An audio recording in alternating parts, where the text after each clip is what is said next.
Hello, my name is Caitlin Shoemate, and I'm going to be talking about the loss of humanity in Oryx and Crake. So this is a picture of Snowman, and this is a image from when you first start reading it. He's waking up in a tree, and you can tell from this image, which I really like, you can tell how skinny he is, how long his hair is, the little clothing that he has.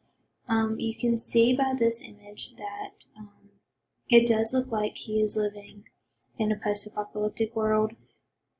You can see the deteriorated area around him and the trees on top of the structures out in the distance, and just him looking out over the world with the birds, and there looks like there's no other sign of civilization whatsoever. There's water everywhere, things are flooded. And this is how he is living his life. So a little bit of backstory is that we learn that Snowman, aka Jimmy, is the last man on Earth after a plague wiped out most of human civilization. Now he thinks he could be the last man on Earth, but he is not entirely sure. This is where we see the start of the idea of the loss of humanity, because he's the last thing holding on to it. So we can really start to see this when he starts talking about how he thinks he's the only one left. We can see how he's trying to hold on to humanity. He is lonely and yearns to hear another adult human's voice. He takes care of the children of the Crake, also known as the Crakers, and they are genetically enhanced species of humans. And at this point, we are kind of figuring out that Crake created these. And then Snowman is watching over them, so he is kind of the keeper of the flock. So Jimmy, alright, so we know that towards the end of the novel, Snowman takes us back in a memory where he is known as Jimmy. After his mother died, Crake got him a new job at a new compound that was much nicer than the one he was previously working at.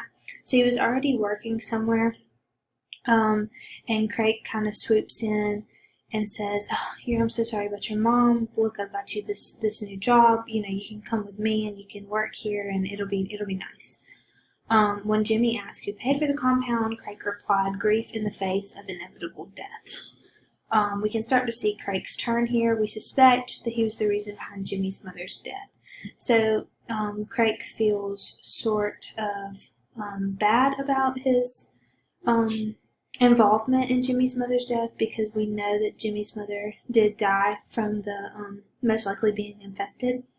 So this is a way that Crake is manipulating him to be like, look, I'll get you this new job, and that way this can kind of make you feel better.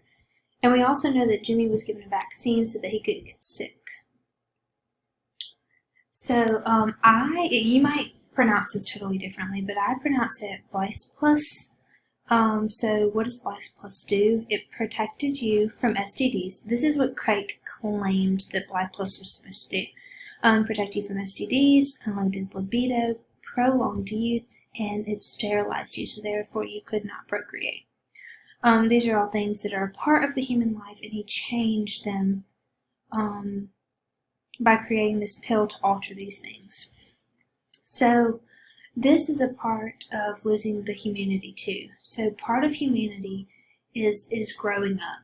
Part of humanity is procreating. Part of humanity is not always having a great libido, and you will get STDs if you are not careful. So he really started to take away all these very human aspects of life, thinking that he could make things better, when really he was, in my mind, some people might have a different opinion, but I feel that Crake was selfish in these acts. He was thinking about things he would want and how he would want the world to be better. The world is just in a terrible place, and this is what he thought was going to help. So who is the savior? Is Crake God? So Crake wanted to become somewhat of a god. I think this is why I tie him back to selfishness and his not caring about humanity as a whole. He controlled when people died by the Bliss Plus, or the Bliss Plus. So by creating that pill and putting it out, he killed people. It let something go that ended up causing this plague across the earth that killed out countries, wiped them out completely, in droves. So this is how he was acting as God. He created new life forms, including the Crakers. God is the person who creates new life form.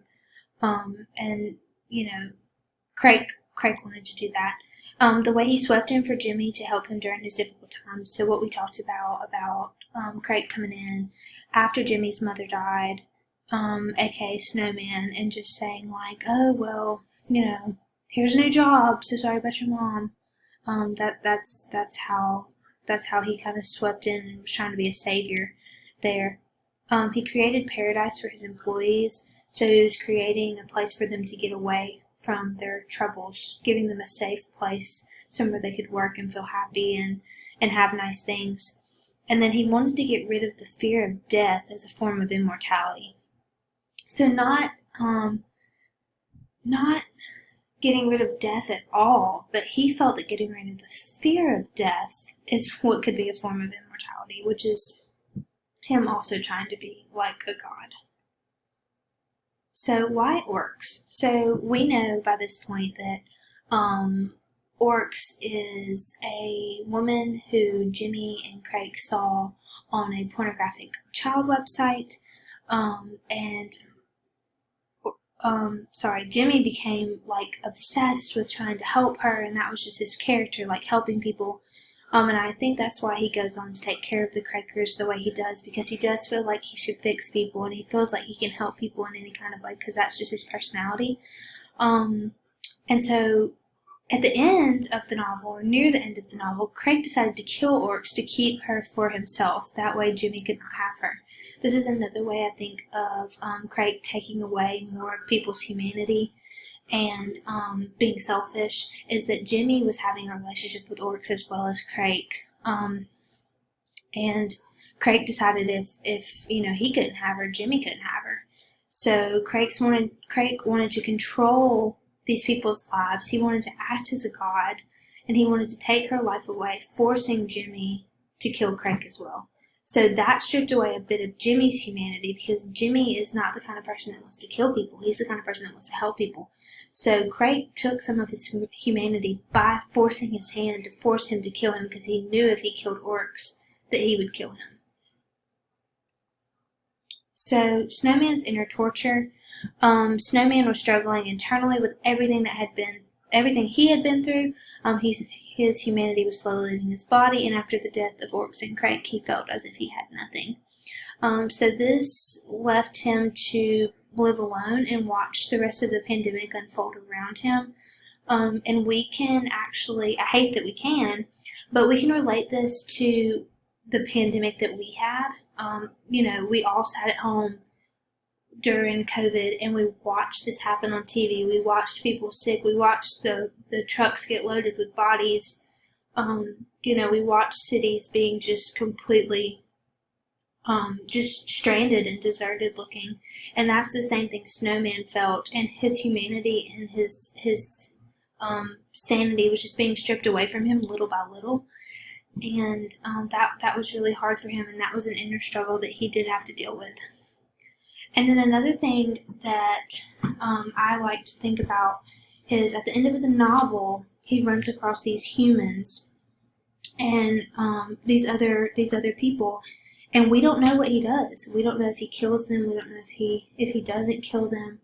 What does he do? So in order to keep his humanity, we would think that he wouldn't kill them. He could stay alive, and he could either have them help him take care of the Crakers, or he could, abandon the Crakers and destroy them and start over with these humans, and we're just kind of, Atwood leaves us with that unknowing, like, how does this happen? What's going on? So I thought that was really interesting.